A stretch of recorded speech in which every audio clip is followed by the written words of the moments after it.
Bill Hatton, a U.S. Marine, later admitted that he and several other Americans had done something horrific in Vietnam.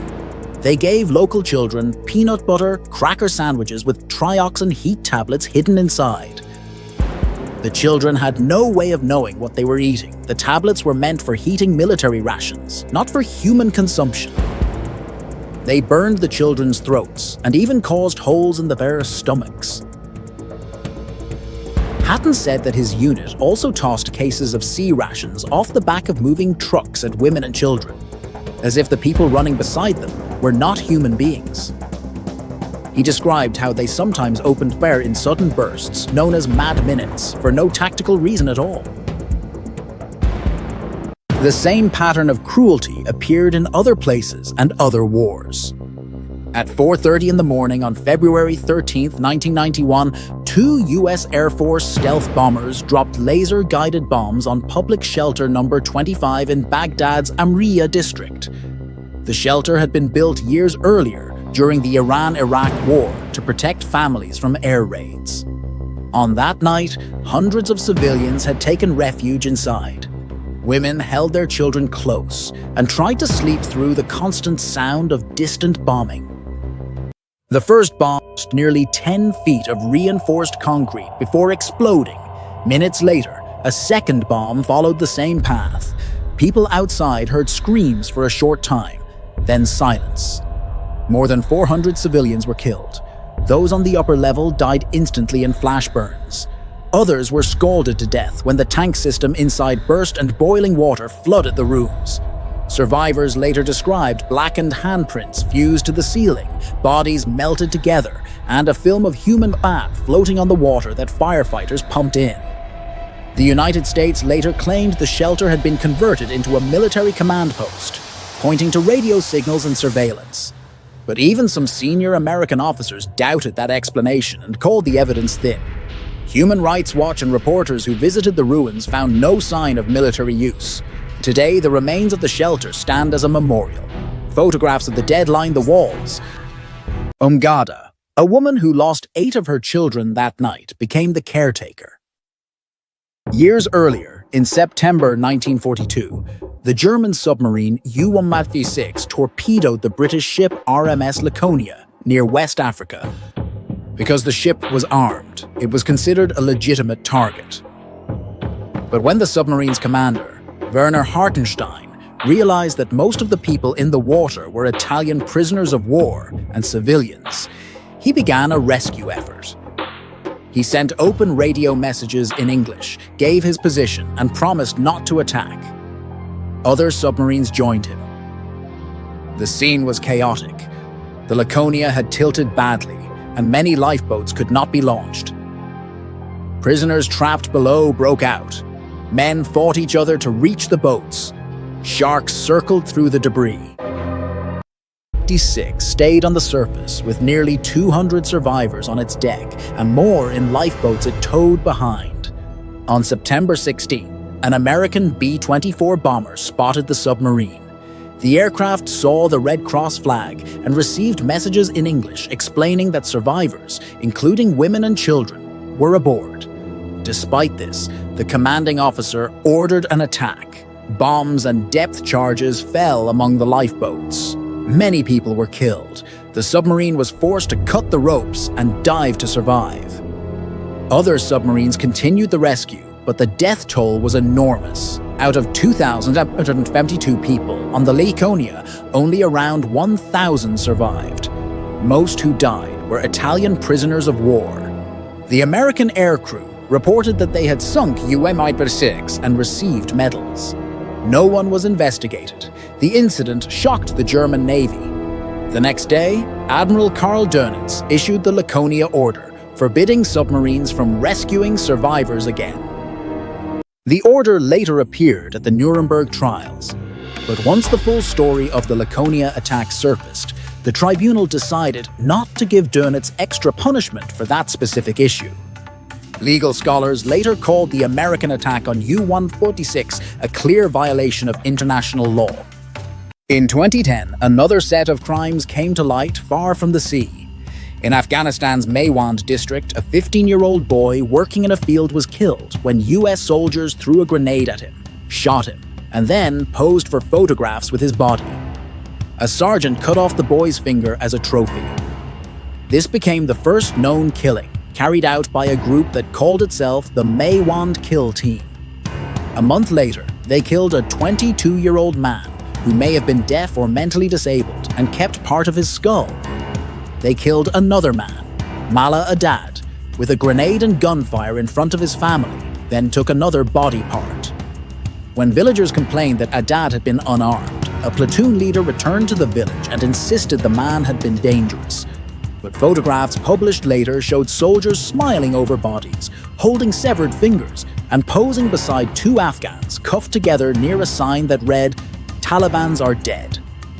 A soldier eventually reported the crimes after he had first been beaten by other members of his platoon for speaking up.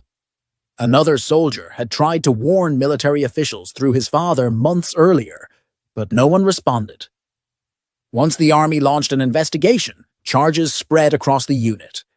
5 soldiers were charged with murder, and others faced charges ranging from drug use to assault to obstruction. One soldier admitted to 3 premeditated murders and said the plan had simply been to kill people. He received 24 years in prison and agreed to testify. Ultimately, 11 out of 12 soldiers were convicted. Long before that, the Vietnam War saw its own shadowy campaign. The Phoenix program was created to uncover and destroy the Viet Cong's political framework hidden inside ordinary villages. The idea was that the Viet Cong survived not only because of fighters in the jungle, but because they had a network among civilians who gathered intelligence, recruited volunteers, moved supplies, and replaced local leaders. Phoenix targeted these people. It relied on infiltration, arrests, interrogations, and targeted killings. The program measured success in the number of suspects it neutralized, a word that included imprisonment, defection, or death. From 1968 to 1972, it claimed to have neutralized 81,740 people, including more than 26,000 killed. The program used South Vietnamese provincial reconnaissance units and interrogation centers. On paper, there were rules to prevent mistakes, but in practice, large sweeps pulled in many innocent people. Torture was common in South Vietnamese centers, often with Americans supervising. Some Vietnamese used the system to settle old rivalries by accusing their neighbors of being Viet Cong. North Vietnamese agents retaliated by targeting Phoenix staff for assassination. As more information leaked, public anger grew. Congress held hearings. Former officials described Phoenix as an unaccountable system of killing. The CIA insisted it never approved assassinations and preferred to capture suspects alive. The program was ended in 1972, though a similar South Vietnamese operation continued until the end of the war. Nearly a century earlier, in 1863, the Bear River Massacre unfolded in the bitter cold of January. Colonel Patrick Edward Connor led U.S. troops to a Shoshone winter camp. By then, the Shoshone people were struggling to survive because settlers and their livestock had taken over the land, fenced off fields, and depleted food sources. Hunger drove some Shoshone to raid farms, and settlers demanded protection. Connor intended to make an example of them. The Shoshone dug rifle pits and tried to defend themselves, but their weapons were limited and outdated. They initially repelled the frontal attack, causing most of the American casualties in the battle. Connor then changed tactics and sent cavalry to flank the camp and infantry to block escape routes. After 2 hours, the Shoshone ran out of ammunition. Soldiers swept through the lodges. Survivors later said that women were assaulted and wounded people, including children, were executed. Some hid under bodies or along the riverbank. By the end, between 250 and 400 Shoshone were dead, most of them women and children. Only around 21 American soldiers were killed. Connor was praised as a hero and promoted. For generations, the event was officially called a battle, though Shoshone oral history kept the truth alive. In 1990, the site was declared a National Historic Landmark.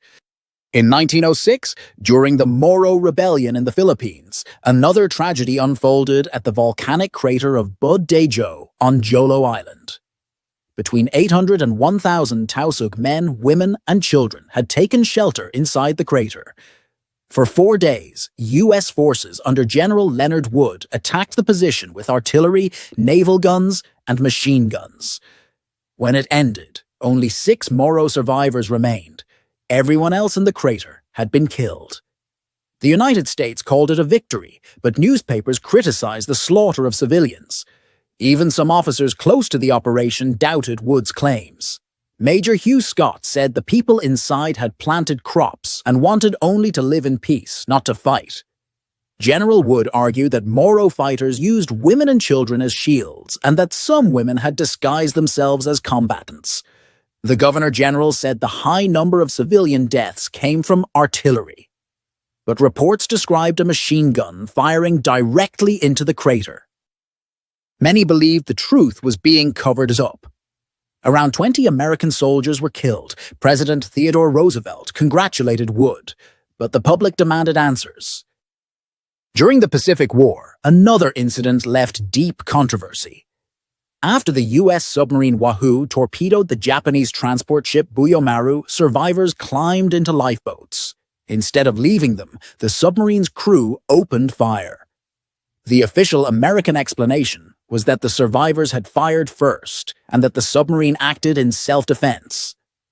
They also claimed they wanted to prevent the soldiers from regrouping. But some accounts contradicted this and said the Wahoo fired first, and that any shots from survivors came later. Many of the people in the lifeboats were not Japanese troops, but Indian prisoners of war. Of the 1,126 people on the ship, 1,500 Indian pews and 87 Japanese died. Some in the initial sinking, but many during the shootings. The U.S. Navy never called it a war crime, and described it as a grim part of submarine warfare. Other actions remained hidden for years behind barbed wire at Fort Detrick in Maryland. From 1943 to 1969, it served as the center of the U.S. biological weapons program. Scientists there developed dangerous germs and studied how to spread them. After World War II, the public knew almost nothing about the program. One of the darkest decisions came when researchers granted immunity to members of Japan's Unit 731, who had carried out lethal human experiments. In exchange, Unit 731's director provided slides and notes from human and animal dissections, which were reportedly stored at Fort Detrick. The base also became a site for U.S. testing, including research on using insects to spread disease. One researcher later concluded that the United States likely used insect-based weapons during the Korean War, though this remains his interpretation rather than an official acknowledgement. Workers at the base suffered deaths from anthrax exposure in the 1950s and from viral encephalitis in 2019, the Centers for Disease Control found serious safety failures in Fort Detrick's labs and temporarily shut down high-containment operations. The offensive biological weapons program had officially ended in 1969 when President Nixon ordered its closure. The facility now focuses on defensive research, and parts of the campus host public health and cancer studies.